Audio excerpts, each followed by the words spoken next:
Good morning, and thanks for joining us here on The Real Story. I'm Emma Wulfhorst. This past week, both chambers approved legislation to expand access to birth control for minors. Now heads to Governor Ned Lamont's desk. Joining me now to talk about this measure and more reproductive rights-focused legislation this session, Liz Gustafson, Reproductive Equity Now's Connecticut State Director, and Gretchen Raffa, Chief Policy and Advocacy Officer for Planned Parenthood Votes Connecticut. Thank you both so much for being here. Thank you for having us. So I'll start with both of you, and Liz, if you want to take this one first. What was your reaction to, hearing about this bill being passed out of both chambers, HB 7213, a final vote in the state Senate before heading to the governor's desk? We are incredibly excited and proud that Connecticut has taken this really important step to reaffirm young people's ability to confidentially consent to contraceptive care and pregnancy-related care. Yeah, Gretchen, anything else to add there?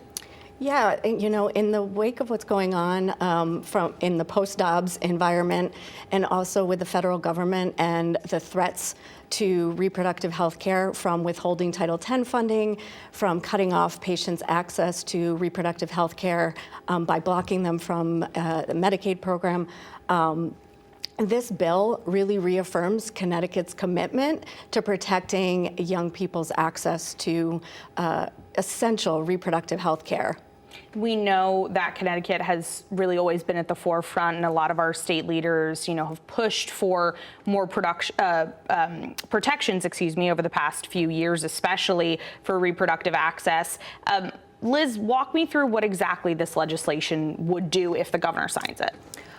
So one critical thing that this bill would do is clarify in statute a young person's ability to consent to pregnancy-related care. Okay. So we have been hearing from OBGYNs that there's been young patients who have either been delayed or denied care altogether for things like routine prenatal labs or pain management during active labor, okay, or postpartum contraceptive care.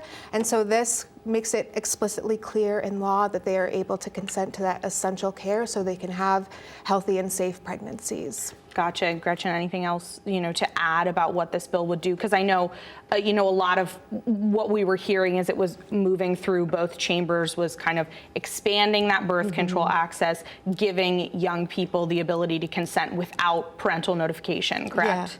Yeah, and just to be clear, what this, when it does get signed into law by Governor Lamont, which we are looking forward to, this is just making it explicit in our state statute that young people can access this care independently. Connecticut has long been a leader in recognizing young people's ability to consent to their medical care. However, there was a gap in our, in our laws. Sure.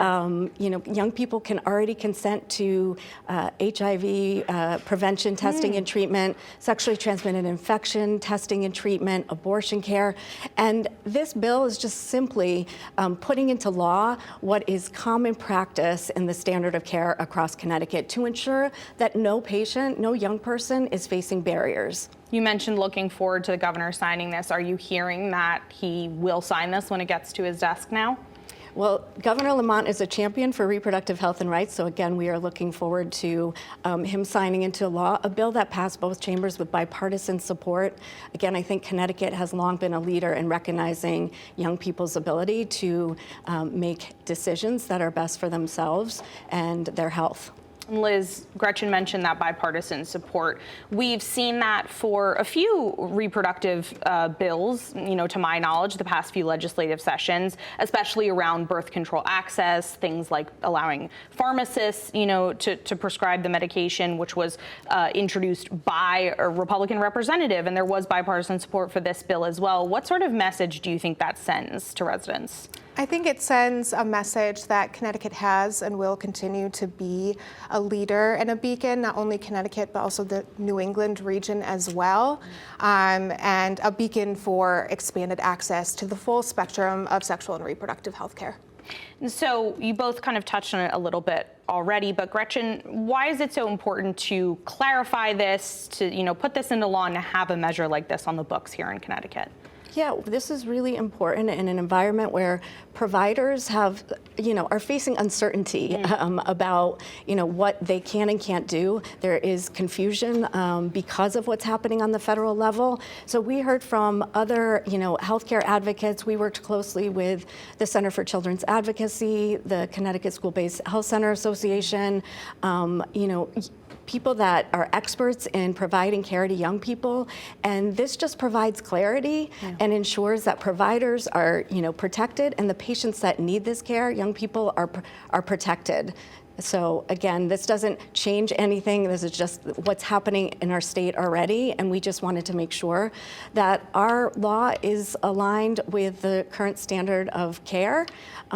This is not something unique. 24 other states and Washington, D.C. have already passed laws and made this contraceptive care and the ability to consent to that for minors is already in state laws across the country. So again, just making it clear that Connecticut will protect young people's access to contraceptive care and pregnancy-related care. Yeah, and I know, for both of your groups, but also working together and working with the state legislature's Reproductive Caucus, we've seen, a couple different policy proposals over the past few sessions. So Liz, what other measures or proposals or concepts was sort of on that legislative priority list this session? And where do those stand right now with just a few days left before the lawmakers adjourn? Definitely one of those in anticipation of the Dobbs decision by the Supreme Court, which overturned Roe v. Wade. Connecticut was the first state in the country to pass a SHIELD law to protect providers, patients, and helpers from out-of-state targeted legal harassment and attempts to chill, restrict, and criminalize abortion from out-of-state actors, but here in Connecticut. And so we were the first to do that, and now 22 states and Washington, D.C. have also passed SHIELD provisions, and 8 of those states also have a comprehensive version of those SHIELD provisions that includes telehealth providers. So a priority of ours this session has been to ensure that our SHIELD law also protects telehealth providers, but regardless of the location of their patients. We are surrounded by states in New England that have passed this really important provision, and so we continue to fight to make sure that that is passed, because we know that regardless of what is happening, whether it be a pandemic or a Supreme Court decision, providers are resilient and continue to show up for patients no matter what, and we know that Connecticut providers are willing and ready to show up for patients regardless of their zip code as well. And so our state should do everything in its power to protect them, especially now. And I've heard from both of you over the past few years with that SHIELD law, the importance of having those protections, as Connecticut providers have seen an influx of patients traveling here from out of state, to seek this care. And obviously we've seen and heard from providers who have been increasingly nervous about their ability to provide patients with care and remain protected. Gretchen, is there anything else that, is sort of on that list for you that you were hoping, would get across the finish line or be revised or added this session? Yeah, as we're thinking about protecting providers, we are eager to see the outcome of the state budget proposal, because one of the most important things that Connecticut can do is invest in the reproductive health care infrastructure. And that includes increasing Medicaid reimbursement rates for family planning providers, like Planned Parenthood of Southern New England, Hartford GYN Center. This is such an important time. We need to make sure that patients can continue to access the care they need in the state of Connecticut, and that means making sure that the state is investing in that health care.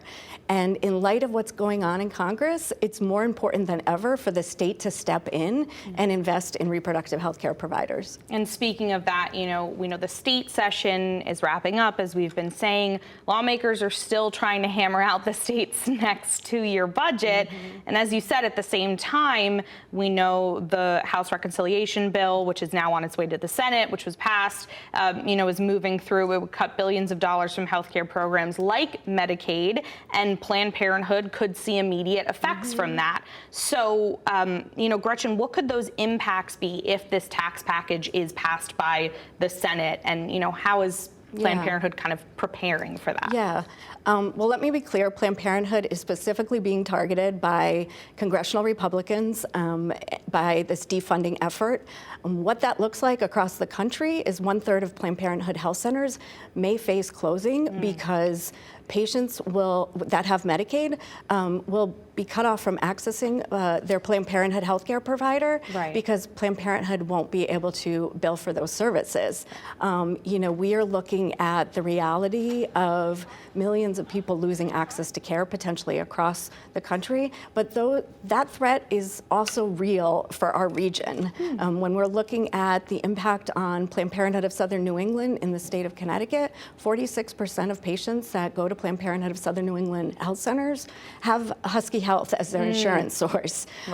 So this is, over 22,000 patients in Connecticut that go to Planned Parenthood of Southern New England could lose access to care. So there is a real threat in the federal budget reconciliation package, and again, targeting Planned Parenthood because they actually are using the budget reconciliation process to try to ban abortion access nationwide, because the impact on this proposal in Congress would actually impact, and the majority of health center closures would be in states where abortion is legal. So this is one way, the Republican-led Congress is trying to, stop end access to abortion care across the country. And Liz, is there any message to state lawmakers as they work on these last few days of session to get a state budget passed, or to our federal delegation? We know all of Connecticut's U.S. House members voted against the reconciliation package, and both Senators Murphy and Blumenthal have said they will vote against it as well. But what's sort of that message to them, or what do you want them to keep in mind as they're considering all of this? I think we are incredibly lucky to have champions at the state and federal level.